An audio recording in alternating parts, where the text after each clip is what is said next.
लक्ष्मी बस योजना जेबेठारु आरंभ है सेबेठारु आमे बारंबार चेष्टा करूथुलु सरकार पाखरु तथ्य संग्रह करबा पई ये योजनार क्रियान्वयन किभଳି होउची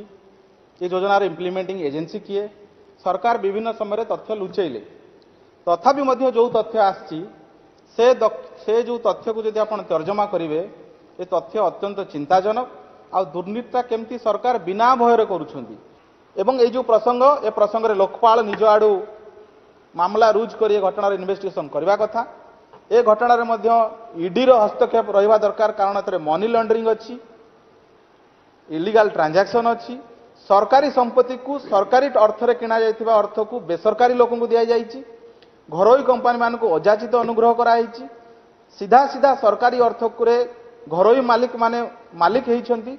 आ ओडिशार जो माने प्राइवेट बस ओनर थिले घरोई बस मालिक थिले सेमानकु अणदेखा कराइछि ए सबु कथा को आपण जदि कनेक्ट करिवे ये गोटे विराट बड़ केलेंकारी ए केलेंकारी उपर पर्दाफाश हवा दरकार लोकपाल आउ एनफोर्समेंट डायरेक्टर हस्तक्षेप ए घटना निहाती हवा दरकार।